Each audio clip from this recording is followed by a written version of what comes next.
Hey everyone, today we are diving into an exciting trend in remote sensing and image processing, using artificial intelligence to boost the resolution of satellite images. This process, known as a super resolution, takes the clarity of these images to a whole new level, revealing finer details than ever before. Let's explore how this cutting-edge technology is transforming our view of the world from above.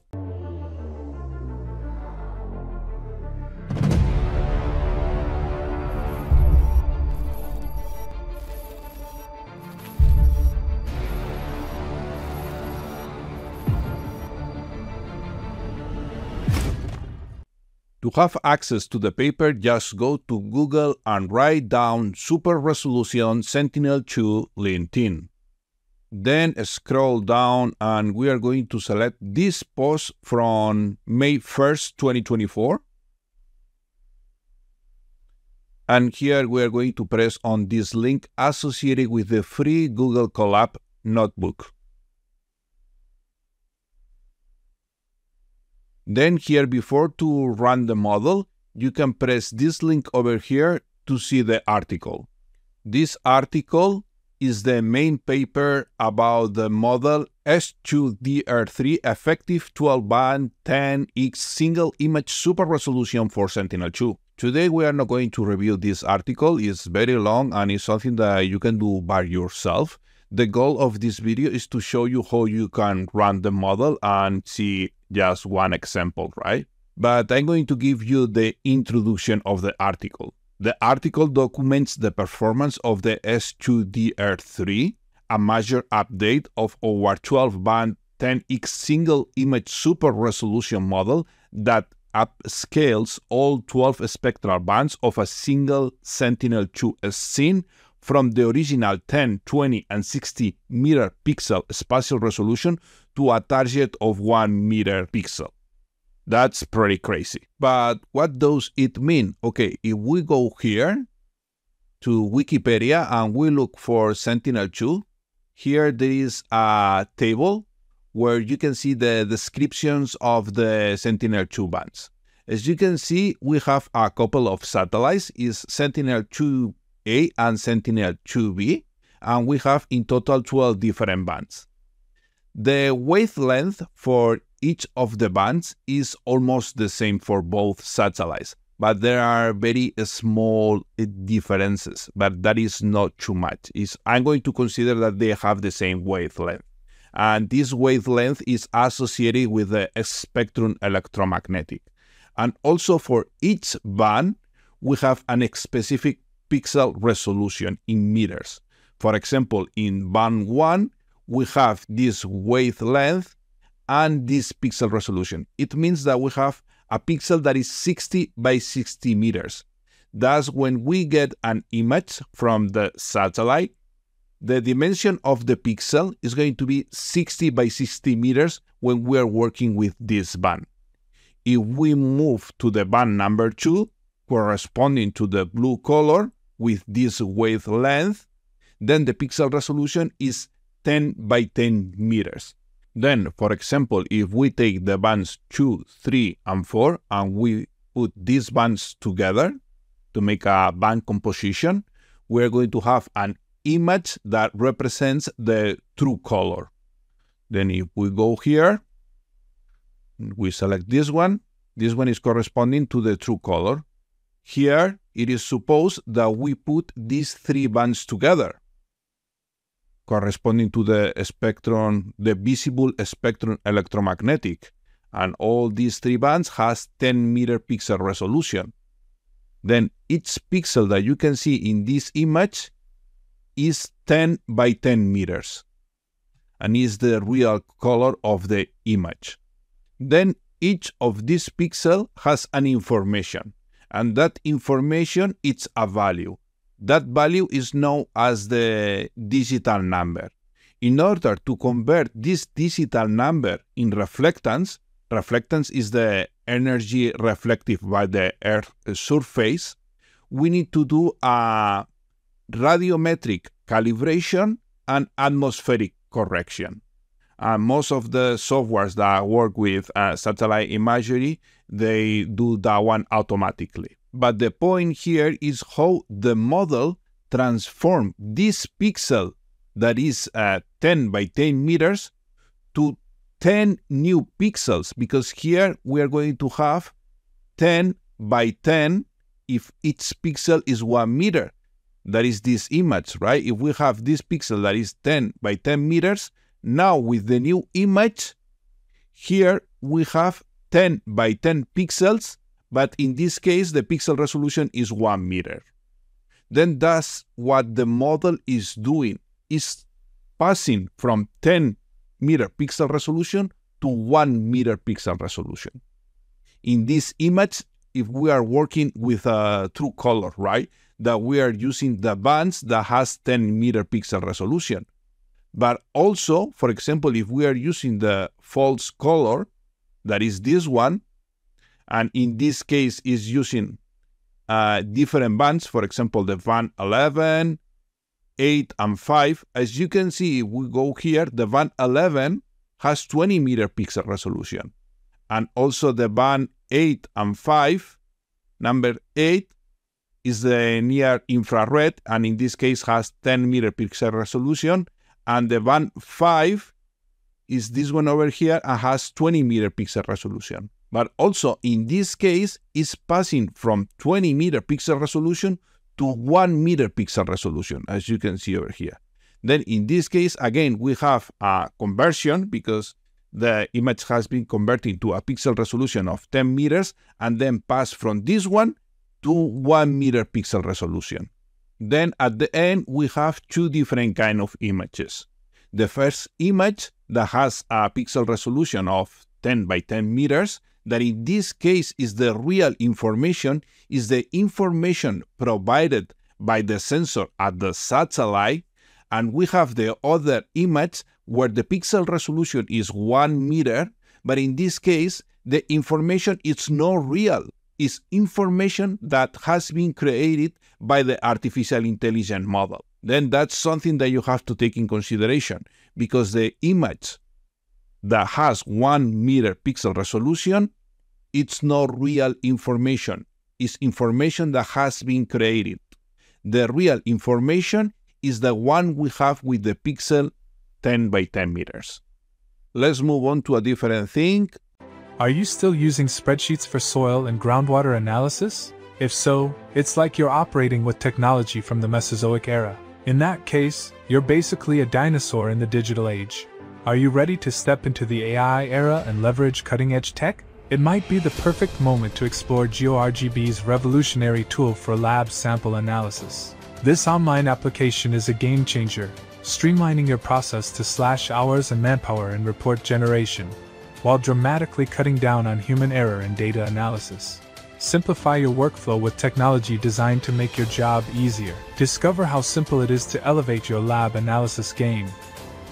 Click the link in the video description or head over to the Geo RGB community website at geoscourse.online. Navigate to the Geoscience Apps section, select GEOS Sample Pro Analyzer, and dive into our easy-to-follow tutorial video.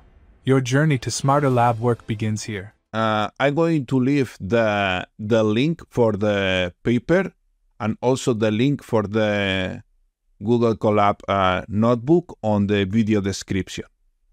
Also, if you press here, you are going to access to some examples of the images that you can play a little bit.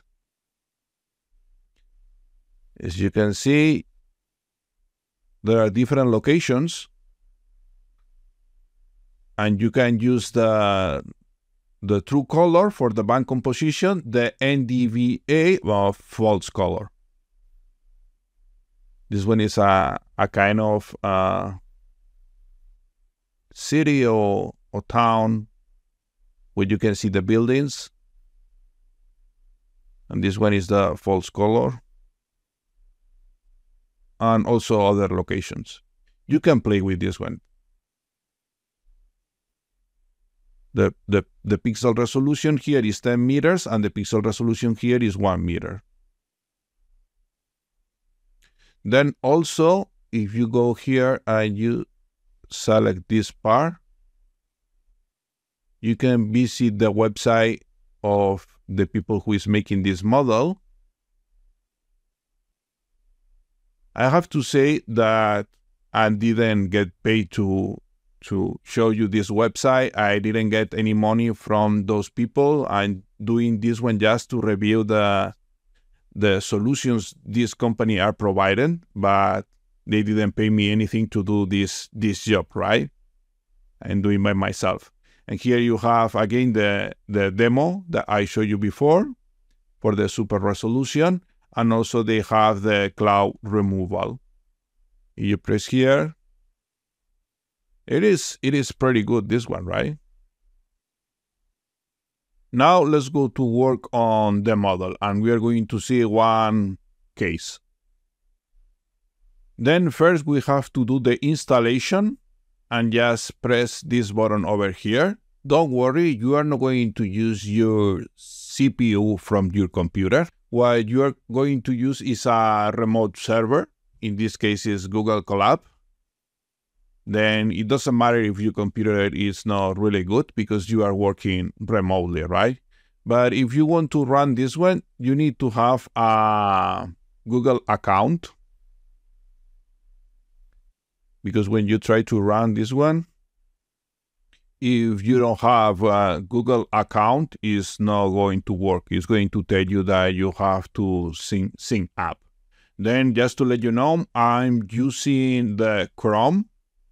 Then before to open the Google Colab notebook, I sync in my Google account, and then I open the Google Colab.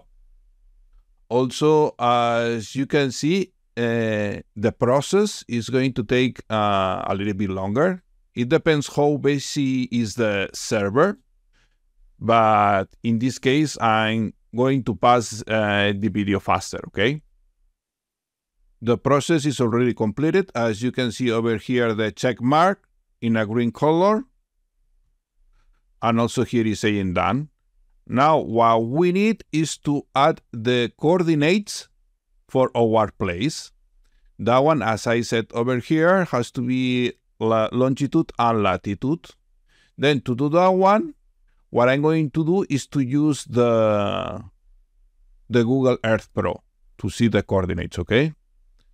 Then I have here the Google Earth Pro.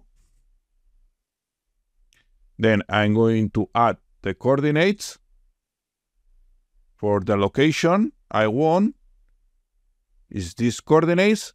The coordinates, if you go to Tools, Options, has to be in here, show latitude, longitude in decimal degrees. Okay, then go to the place. And it is here in the province of Alberta in Canada.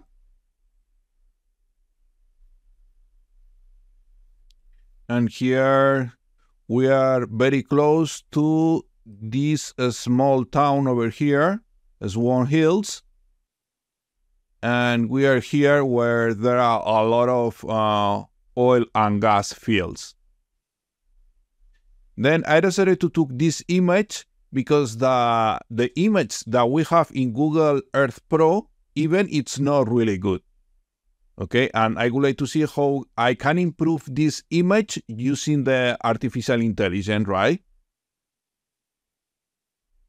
Then if you press this button over here, you are going to see the different images that we have for this area.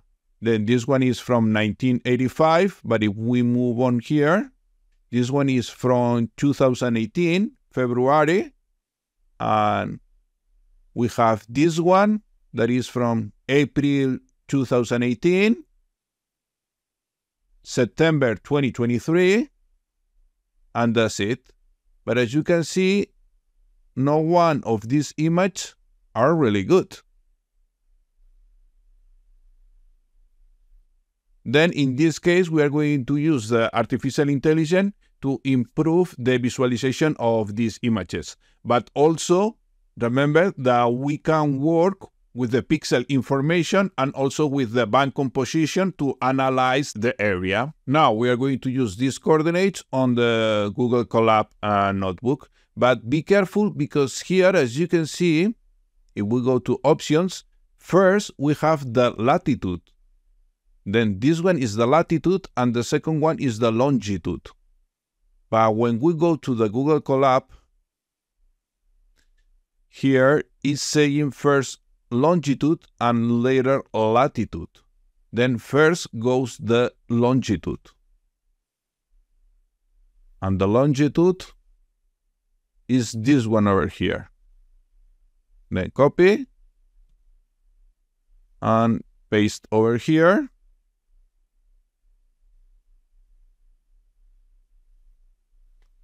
Control C, Control V to paste. And now I'm going to copy the other one. This one here. Control C. Go here. Control V. Okay. And now we have to work on the date for the satellite image.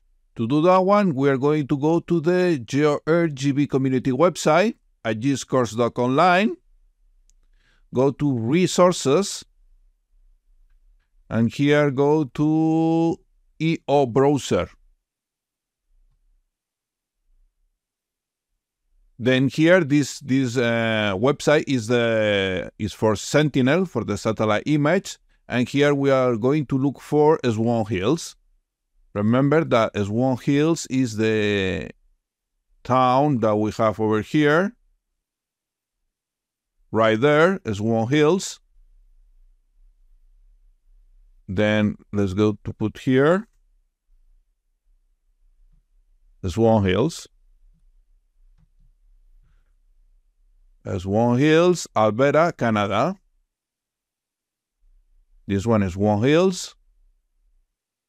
This one is the big lake. Is this lake over here. Then we have this small one over here. And then our area is right there. Let me double check again. Okay. Then our area is going to be approximately over here. Then press search.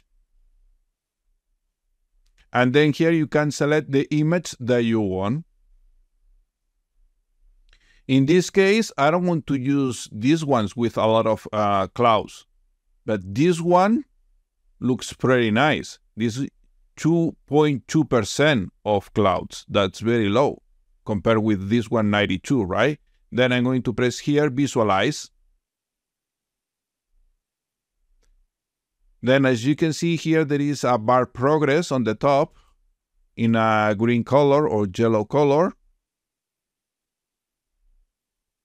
And it takes longer to load all the image, right? Here we have different band compositions, as you can see. At the moment, we have selected the true color. Also, we can look for the exactly location of our site.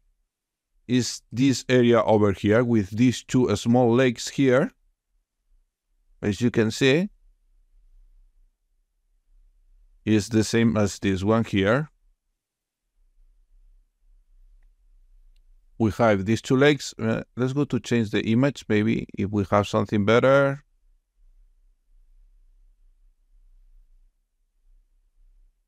As you can see, the images are not really good, right? But it is these two lakes, is these two over here, and this one is the oil and gas field.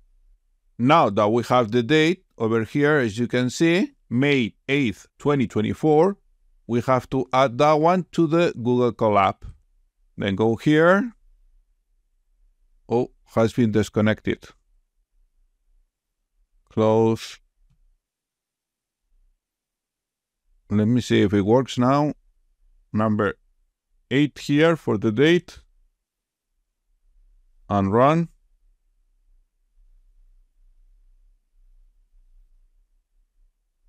Okay, now it's working.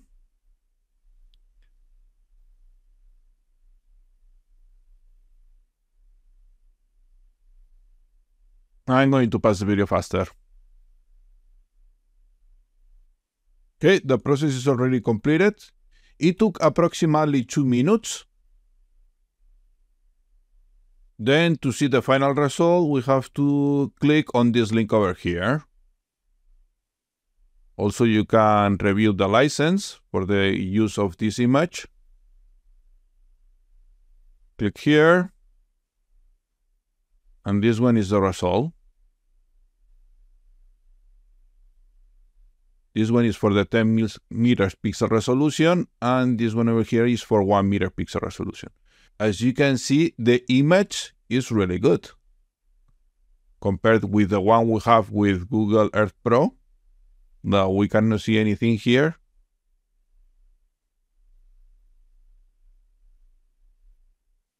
The best image that we have is 2023, but you know, it's not full because here it's a different date than here. Maybe this one is from September 2023. But this side over here is still from September 2018.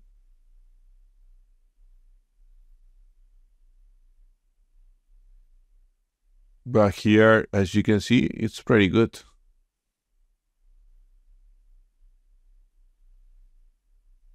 You can see all this area.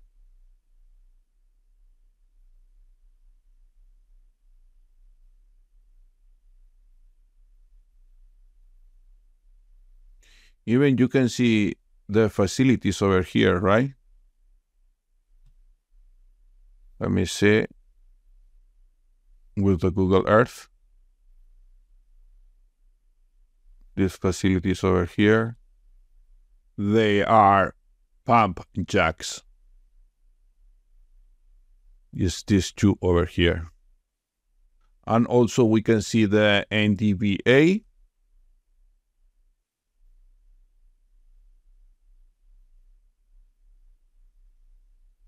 And this one for the false color. And as you can see now, they are offered the S2DR4. Looks like more advanced model because it's the number 4. And here at the Google Colab, it was seen at the beginning number 3. But here you can see number 4. Well, that's it for today. Thank you very much for watching this video. I hope this video tutorial could be useful for you, and see you on the next time.